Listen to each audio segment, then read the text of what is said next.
Evening, everybody. I'd like to welcome you to the Bowie City Council meeting for January the 22nd. I'd like to ask everyone that can to stand as we start every meeting with the Pledge of Allegiance. I pledge allegiance to the flag of the United States of America and to the republic for which it stands, one nation, under God, indivisible, with liberty and justice for all. Thank you. Any additions, deletions, or amendments? Have anybody signed up on citizen participation? One? Okay.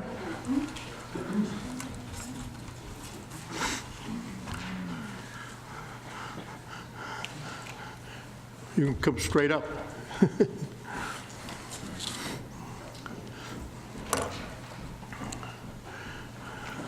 Okay. Dustin Kazan. Welcome, sir. And he'll be followed by Tamika Moore. Welcome. Hello, good evening, Mayor, Council. I'm just here tonight to kind of introduce you to well, actually I may have introduced you to it before, but officially introduce you to the idea of an arts and entertainment district in Old Bowie. It's something that Tamika, who's sitting behind me, who's going to talk right after me, she's been taking the lead on, and we've been organizing a lot of people in the community and talking about it with different people, the Arts Committee and all that. I know it's been done, well, it's been looked at before, it's been attempted before, there's been a failed attempt at it. I think we're taking a different approach this time around, though, so just asking if we might be able to maybe approach this with an open mind, and we're willing to tackle those issues that were in the way before, that were challenges before. We're willing to approach those differently this time around, and we're hopeful. And but I just wanted to let you know there's more coming your way, and we have an event coming up actually tomorrow. I'll let Tamika talk about it a little bit, but I just wanted to invite you guys if you want to come to that event tomorrow. So thank you. Don't go. Don't go. Don't go. I have a question for you. Okay. Were you able to contact Conrad Herling from Greenbelt, as I suggested to you? Yes. Because he was instrumental in putting the Arts District for Greenbelt. Yeah. So that's a resource that I hope you contacted, because he can steer you in the right direction. So I would not pass that up. Okay. And just use my name. Okay. I will. Okay. Thank you. Yes. Thank you. Good evening, council members. As Dustin said, my name is Tamika Moore. I'm the Arts, Entertainment, and Culture Project Manager for our drive to make a 2019 intent to apply for an Arts and Entertainment District project. Tomorrow we have scheduled an information session, essentially an Arts and Entertainment Roundtable for all the artists that are in the Bowie area, so they can come out, gather information on what the endeavor is, and to support that, we've already had workshops. Part of the work that I do is create opportunities for the arts. And in speaking with the artists, we already have garnered a strong support unit of artists that want the Arts and Entertainment District and are part of our committee and want to support those efforts. So we have already met with the Maryland State Arts Council, and they have agreed to support us in providing technical support to submit a strong application for 2019. We have also met with the Bowie Arts Committee and also spoke with them and have support for them as well. So, and we understand the pitfalls and the lessons learned from the 2011 application, and believe this 2019 application will be very, very strong because of the approach from which we're taking by essentially starting with a very strong rally of artists that want to see this development in Old Bowie. Okay, well, good luck with your committee. Keep us informed. Thank you, we will do. Thank you, ma'am. Thank you. Thank you. It's all people have signed up to speak for that. Is Mr. Dent? Oh, yeah. Is that Mr. Dangler? Are you here tonight? No, I don't see him here. Okay. All right. You want to go ahead and move the appointment? I don't think he's here. Okay. Thank you, Mr. Mayor. I'd like to move to appoint Mr. Elmer Dingler to the Environmental Advisory Committee. Second. Second, Mr. Dufour. Wolfley, any question on the motion? All in favor? Aye. Opposed? Unanimous. Mr. Dingler, are you here tonight? No. All right, we'll have him back at the next meeting. Thank you. Thank you. All right. The only thing under council announcements, as you know, we have one vacancy here. When I left last week, we had 10 applications to be considered. When I came back, I now know we have 27 applications to consider. So it looks like right now, although we haven't confirmed it, it looks like we will do one Saturday and a couple of evenings to try to get everybody interviewed. But we'll publish that as quickly as we can get it sworn or put together. Mr. City Manager? Good evening, Mr. Mayor and City Council and residents of Bowie. Our staff are working with two significant priorities. One is emergency management, dealing with snow removal, storm damage, and things like that. We managed our last snowstorm rather well, and we are ready to, if anything else comes along in this wintry season. The second priority, of course, is preparation for the budget process. So all of our departments have submitted their proposed budgets to our finance director, and I will be starting the scrutiny of that in the next couple of weeks. Thank you. All right, thank you. All right, Council, consent agenda items A and B. Do I have a motion? So moved. Mr. Marcus and Mr. Gardner. Any question on the motion? All in favor? Aye. Opposed? Unanimous. Old business, we have two resolutions, South Lake Karington R9018 and Resolution R9118. Since they're both similar, I'd like to have both, we'll have a public hearing on both resolutions at the same time and then vote on them separately. Okay? All right, do we have anybody signed up to speak?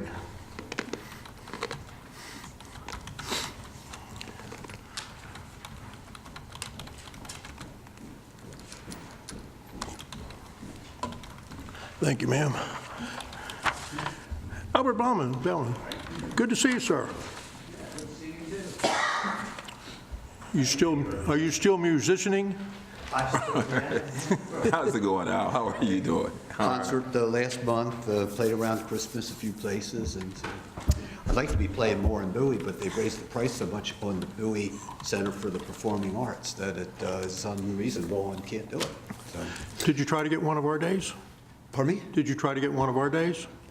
I didn't know that was available. Yeah, the city's got a couple of days. We'll talk about that later. Okay, thank you. All right, I'm talking basically about Karington and the tax incremental financing transaction. I really looked, I was trying to find information on it. I looked at the Prince George's County website. They really didn't have anything. Bowie website has a lot of information, a lot of good information. Somebody's done a lot of work putting the projections, because I know that doing that type of thing takes a lot of time and a lot of work. But I just wanted to express a few concerns. First thing is that I've been under the impression that it's supposed to be $30 million. But on the TIF application form, it states that the total will be $43 million. It'll be $30 million for the roads and the infrastructure and that type of thing, but then it'll be another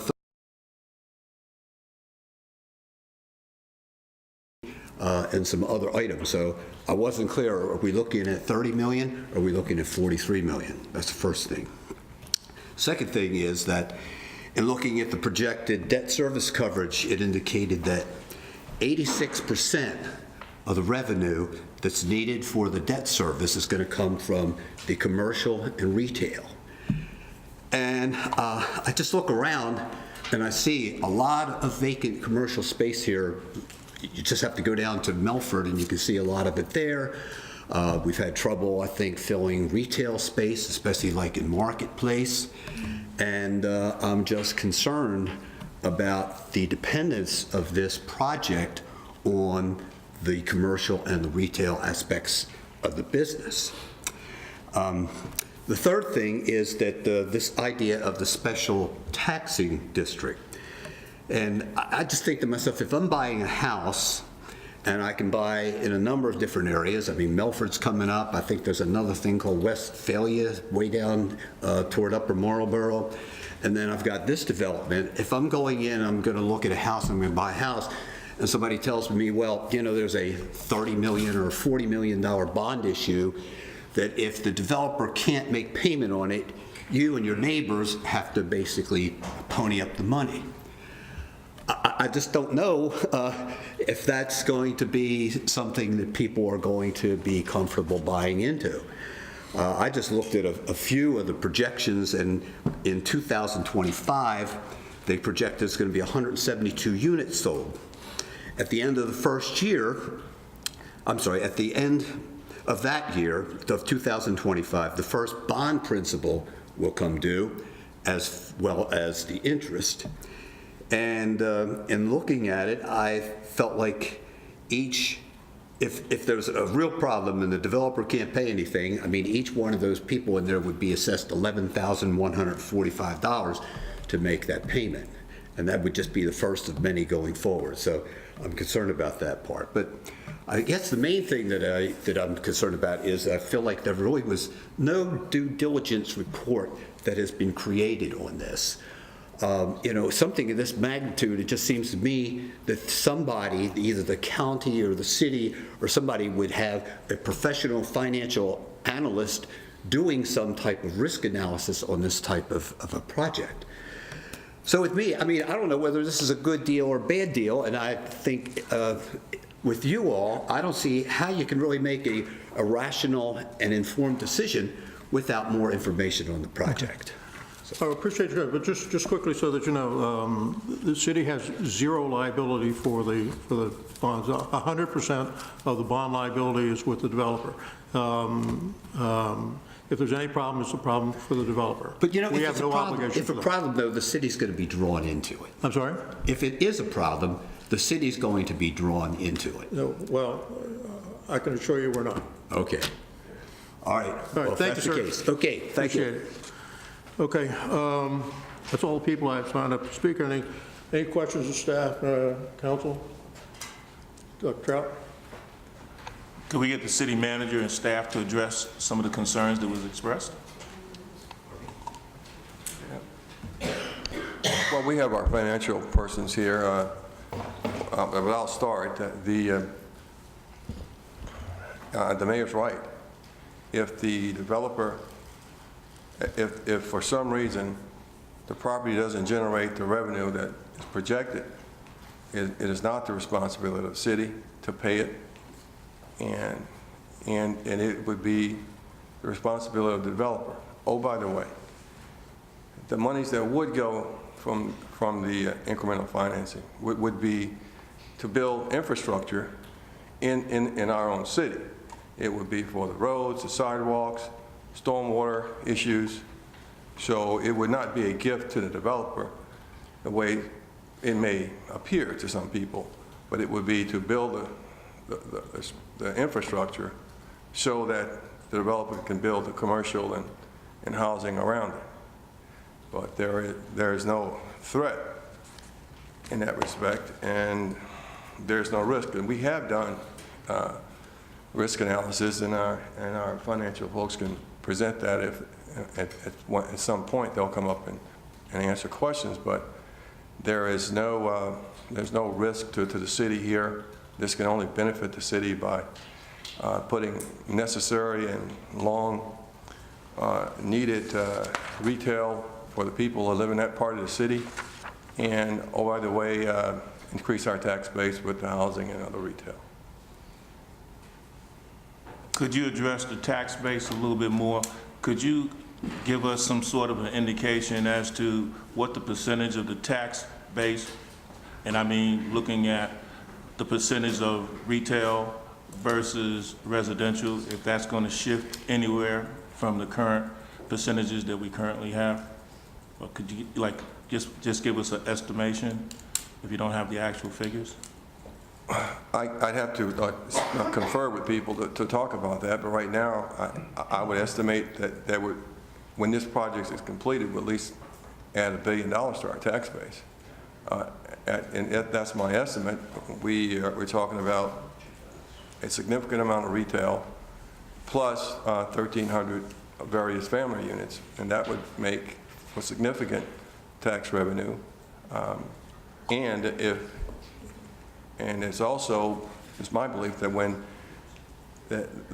the project is built out and leased and operational, the tax revenue should exceed the amount of money that we owe, that we would have to commit to the bond. And there was still, and over time, when the bond's paid off, that would be a significant addition to our tax base and our tax revenue. Do you have figures offhand as to what percentage retail and what percentage of commercial is on site? I do not, sir. I could check that.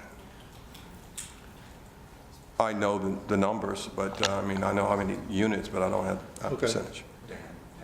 You have that? Well, go ahead. Yes, based on the most current projection, I am Jennifer Derrickson, I'm financial advisor to the city. Based on the most recent projections, it's about 35% commercial and the remainder is residential, so it's primarily residential.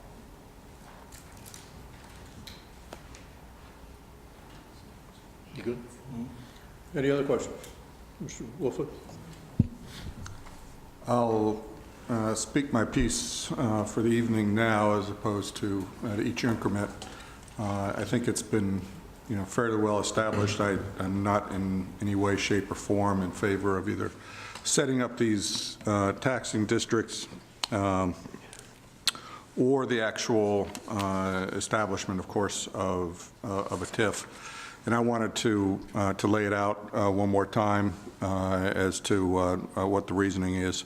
I've heard from constituents time and time again, not just from my district, but from across the city, that they have concerns about the burden this project would put on traffic, first and foremost traffic in that area, as well as the ancillary burdens associated with schools, recreational, other services that the city has to provide.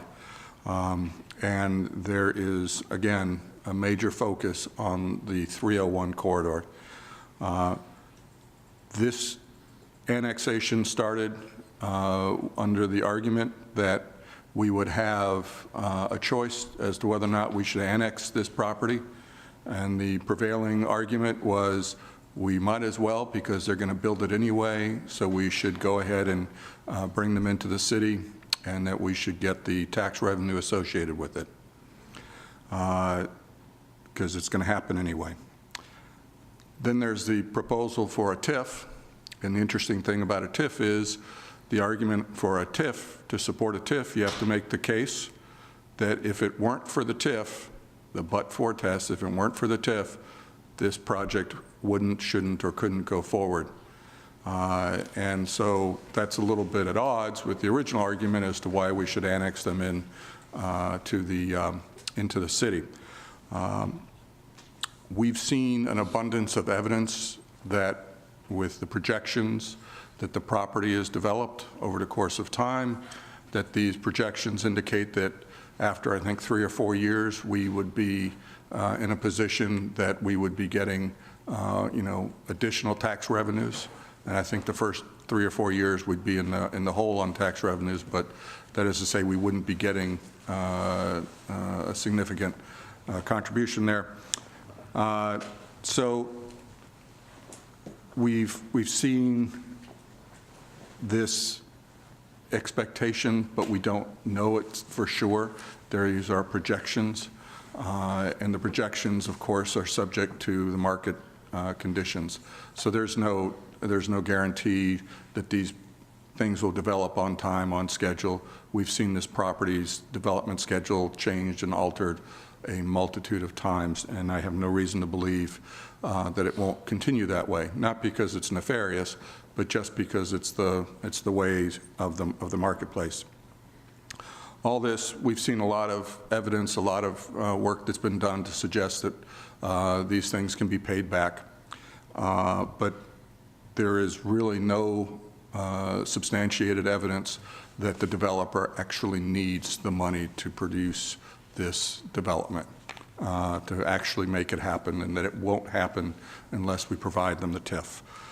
So I think there's, Mr. Baumann spoke earlier about third-party validation and so forth, and we've not seen an auditor's report or anything along those lines of why this developer and this project are in need of our support. We have another issue, and I think this was also spoken to earlier. We really don't, at this stage, look like we have a need for this development. We have the Melford property, which is not fully developed yet. That's going to provide an abundance of residential opportunity as well as retail. We have seen recently the Sears sign come down. The building will follow not too long from now, I'm sure. And there's a information session tomorrow evening for those that are interested on what that might look like in the future, in the development or redevelopment of that piece of property, which will certainly bring more retail and more residential development as well. Bringing back the argument back to how quickly will we see the development at South Lake if we have all these other developments going on, therefore bringing back the question again of the financial viability of the project. There's a question of equity, free ride. People have heard on a number of occasions, or I've heard on a number of occasions from people that nobody was willing to use my tax money to help pay off my construction costs for my house. And it doesn't seem fair that we should be doing this for a developer. It's just not something that rings sound in the community. There's been discussion about the bringing of retail amenities that we need. There's been much talk about a grocery store. The $10 million that we put up front, or the bonds that would be issued, about $10 million of which our TIF would pay back, which would amount to about $30 million in payments that would come from the tax revenues that are collected from the property. $30 million in tax revenues lost to the city is a pretty heavy price to pay for someone to have a grocery store. And a couple of people, actually I should say one couple, pointed out that they'd be more than happy to trade off the reduction in traffic for having to make the extra trip over to the grocery store, and not thinking that would be a great savings. There was a comment earlier about roads, sidewalks, that these are a gift. They are a gift. Other developers put these roads and sidewalks in as part of their project development. So we are, in fact, helping to subsidize this project, and I don't think that that's in any way other than a gift, and particularly one that I see no need that the developer has any real need to receive from us. The $30 million, there's been a lot of discussion about what this means to us, and we're not going to, we're not at risk. What we're at risk of is bringing in a piece of property whose tax revenue will be diverted back to paying bonds to help the construction cost. Therefore, the opportunity cost, the $30 million, is $30 million in revenue that does not come to the city for the support of all of the other services that the city provides the community. And that gets back to this issue of fair share. So the $30 million in payments will go to pay off a bond that help pay the developers costs for building this development that a lot of our constituents don't particularly care to have in our city.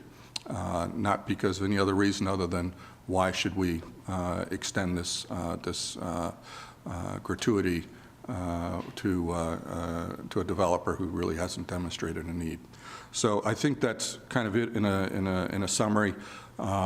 There is, in my mind, a great deal of concern over why we should be doing this, and it's clear in my mind that we should not be, and that we should not be proceeding with this kind of a process. So, thank you. Thank you. Any other questions?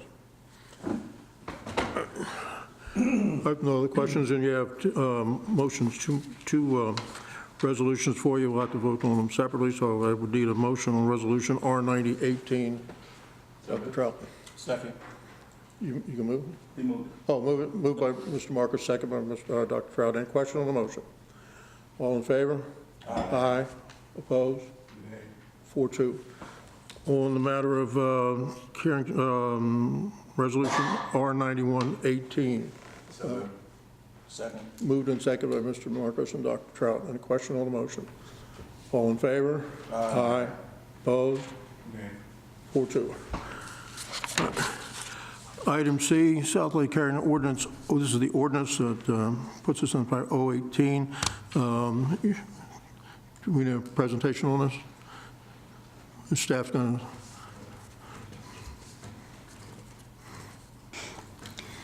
Good evening. Lindsay Rader, Funk and Bolton, serving as bond counsel to the city for this proposed transaction. What this ordinance does is it is not committing the city to participate in the transaction. It is merely authorizing the pledge of the city's incremental tax revenues to support TIF STD bonds issued by the county. And if I may address one point that was raised in the prior public hearing, while originally the developer did request over $43 million, I believe, in assistance, the county's bond bill authorizes not to exceed $33 million of bonds, and so at this point, the number of $43 million is off the table. So the maximum principal amount of bonds that the county has authorized is $33 million. Before any of those bonds are issued, we will need to come back to the council with a resolution to allow you to approve the final or substantially final form of the contribution by which the city, if you move forward, will pledge its incremental tax revenues. So if you pass the ordinance this evening, it's not that was the last piece of the puzzle that was needed. We will have to come back before you again with a resolution, at which time we will know more details about the proposed financing and be able to bring those to you at that time. Thank you. May I have anybody sign up to speak?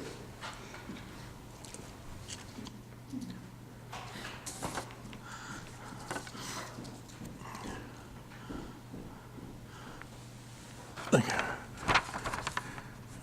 Dustin, Suzanne, welcome again, sir. All right, I wasn't sure whether I should sign up into the TIF discussion or the ordinance discussion, but I had like 30 seconds to figure it out, so I just picked one. So it's actually I've done some research on traffic and development in the state of Maryland, and I've learned that Baltimore City has a program where they actually charge developer fees for the traffic that comes in, and then they use these fees to pay for projects like sidewalks, bike facilities, trails, all that. And so when I started investigating this, it became really interesting to me. I'm not sure how they work it legally and all, and if Bowie can even do something similar or not, but I know there is a big concern in Bowie about the growth of traffic and the additional traffic that development brings. And I know that, we've heard from the developer like Lenhart Traffic Group, who I work with these guys on, that's the industry I'm kind of in. I don't work exactly on what they work on, but I do know a few of the people at Lenhart. I know that I work with that industry. So I know there's the public traffic engineers, and then there's development traffic engineers, and development traffic engineers, obviously they work for the client.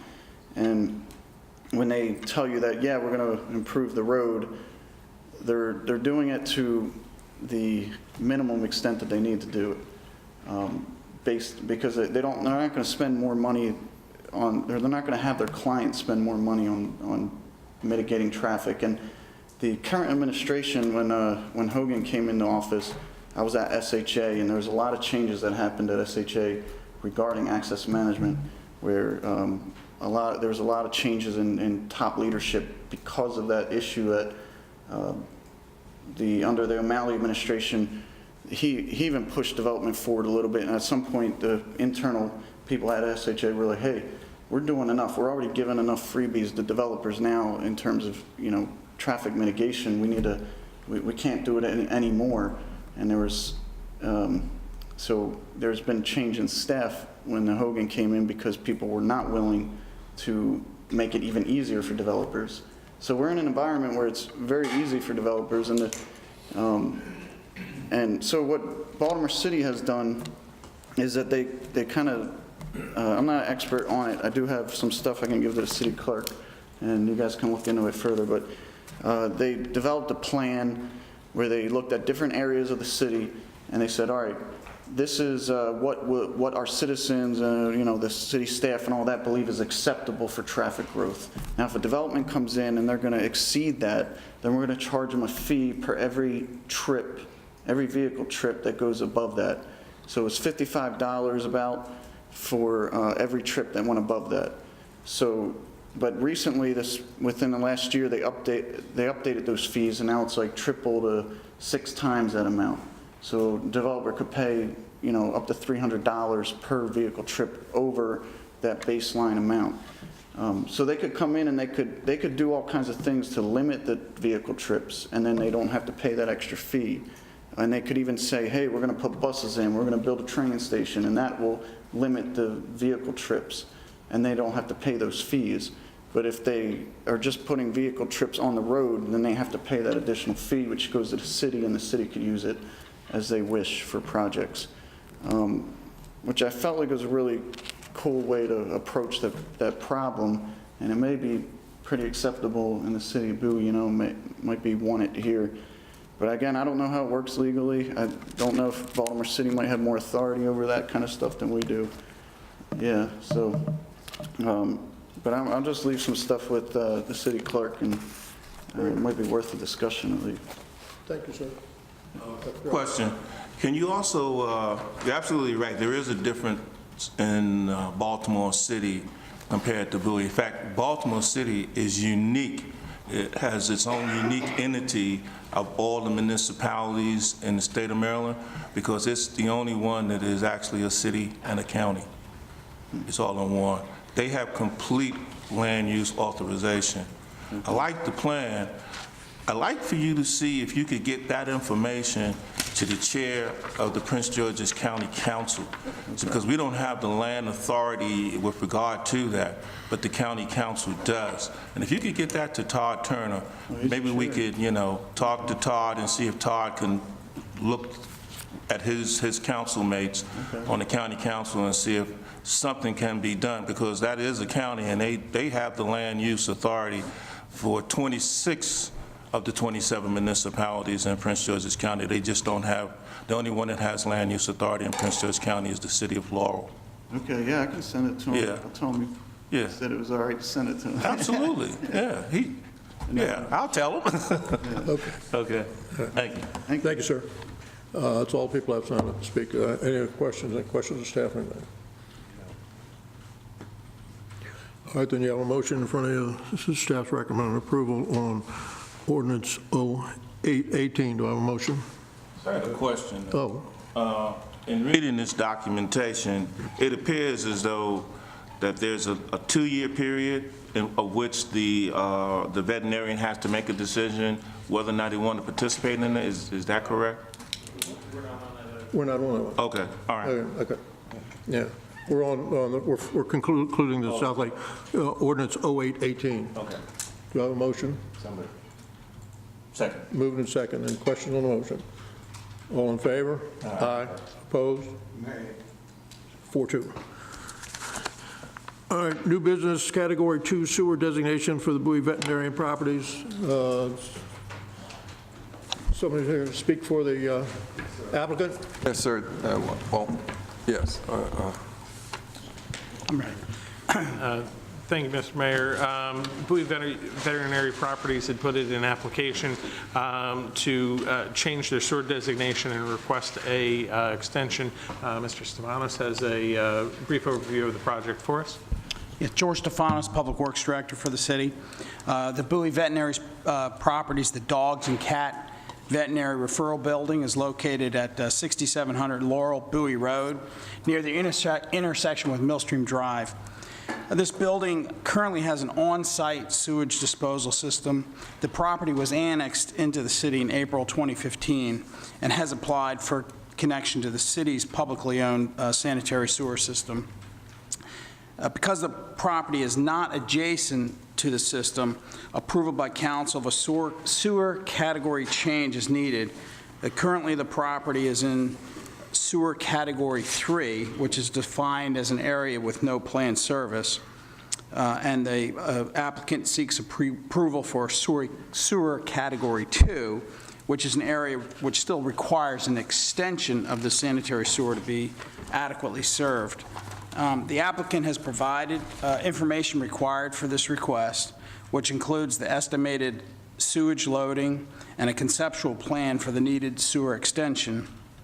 If approved, all design, construction, review, and inspection costs for the sewer extension will be borne by the applicant. The application has been reviewed by the Public Works Department, and we recommend approval of the category change.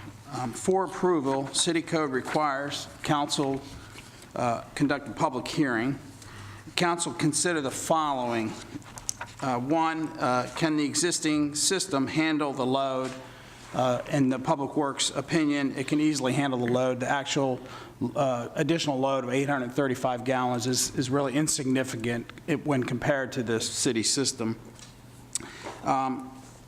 Two, whether the proposed service eliminates a public health hazard. And in this case, it actually does help solve a potential problem or reduce the risk of a potential problem, because the on-site system that's there now, it's our understanding, has had some problems. So by connecting to a public sewer, we eliminate the risk of health issues associated with a failed on-site system. Three, whether the added service will give rise to a nuisance due to odor or unsightly appearance, and our findings is that it would not. And then for the city manager's report, which has been provided and recommends approval.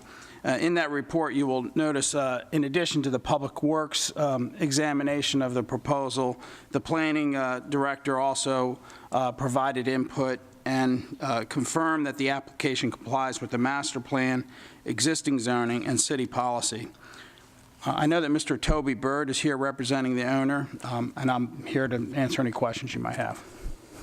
Counselor, welcome, sir. Thank you. Good evening, Mr. Mayor and council. For the record, Toby Bird representing the owner of 6700 Laurel Bowie Road.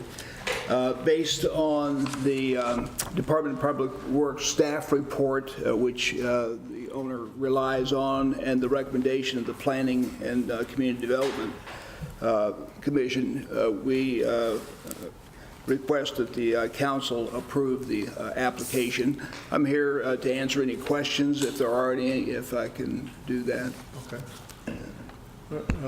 Questions of staff, or Mr. Wolfley? Quick question for staff. Is the applicant on water already? Not on city water. I believe the applicant is on WSSC water. WSSC water. Will that switch over? No, it would not. Okay, thank you. Any other questions of staff or applicant? Thank you, sir. Thank you very much. Okay, then you have, council, you have a recommendation for moving sewer designation from District 3 or Category 3 to Category 2. Excuse me, Mayor. I'm sorry. Before you get a motion, I just need you to do the public hearing. Oh, I'm sorry. Was there anybody who signed up? No, sir. Okay, I thought, okay. I declared public hearing cleared. Mr. Stepp? Yes, Mr. Mayor, I motion we approve Resolution R-7-19. Moved and seconded by Mr. Wolfley. Any questions on the motion? All in favor? Aye. Opposed? Unanimous. Thank you. Mr. Mayor Pro Tem. Thank you, Mr. Mayor. I'd like to move to adjourn. Second. Moved and seconded. Any questions on the motion? All in favor? Aye. Opposed? Unanimous. Good night, folks. Good night.